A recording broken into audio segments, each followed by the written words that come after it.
Okay, so now I'm going to explain to you the Garden of Eden. If you watch my last video, you understand that the Garden of Eden is actually the oath of marriage. Once you make the oath, the altar of marriage actually changes into the Garden of Eden. And the priest represents God. Do you actually understand? There's three people. So when he is reading the vows, God at that moment possesses him.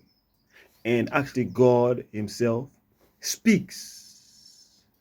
And this is why the people don't understand that many rituals, they look physical, but at that moment it transforms into a spiritual place. And this is what happens, but people don't perceive, they don't perceive this. So when the oath is intact, it's the Garden of Eden, because you are not going to have to work super hard to get the money and riches. You are not going to have to really suffer, okay? Because most of the growth to make the thing work is going to actually come from the powers that govern marriage. And behind it is God. So what you need to understand is that when you make the vows, God puts in virtues. There is wealth that is put on that marriage. So understand that once you marry, there is invisible wealth or light. But if you are ignorant and you just think they are just simple vows, you won't understand why soon after you get married, you're going to find that there is now going to be more interest from the opposite sex. And there's going to be more people who are going to try to study your marriage. All this time they didn't pay attention, but now they will. Why? All those exes, the snakes from the past who didn't want to marry you, but once you get married, they're going to pay more interest to try to come back and sleep with you. Why? It's because they are invisible virtues that God has actually put on both of you, blessed. Despite your past, so where you come from, but believe me that God, once you do the oaths, there is a glory that is put on both the husband and the wife, a covering. So those who don't understand that there's a covering that has been placed, you think that it's just a boyfriend or girlfriend relationship. Such people, their downfalls are terrible, because they're going to find out that once the covering is removed, when they commit infidelity, the covering cannot be repaired. That oath, once broken, cannot be repaired. The sin is unforgivable. So if you read the Bible, Adam slept with a snake. How? 2 is 1 is the oath. And for the third person, God, who is invisible, to be there, which is the virtues, there has to be faithfulness.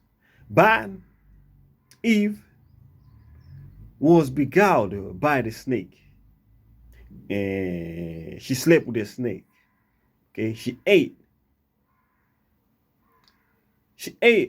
the fruit. And the fruit she ate with the lips of her pussy or vagina. Do you understand? The seed entered her. And that foreign seed is what caused God to leave that covenant. And what happened? Adam also slept with a snake because, and he had gay, basically he had spiritually, he had gay sex with a man. And many people, sometimes when their wife sleeps with a man, they will dream of a man having sex with them. And then they wonder, is it because they're gay? No, it's because a man has slept with your wife, and by doing so, he has slept with you. The snake has slept with both the husband and the wife that way. Do you understand? So those who don't understand this, and they get with a man who has got virtues, and they can't be a wife who closes the gap, closes her legs, has got dignity. They don't understand this principle. When such women open their legs to the snake, the downfall is always very bad, very terrible to see. And what ends up happening is also, if you read the Bible, the snake had to now crawl on the belly. The snake had to now move by the desires of the lust and to eat the dust. So from then on, when a man does this, he will never ever have money. He will never ever be anything in life, because what he has got is bad karmic debt that is invisible. He thought that he would get the virtues, but by doing so, he actually got curses, because even he thought that what he was going to get, which is God, will not allow itself to stay by him.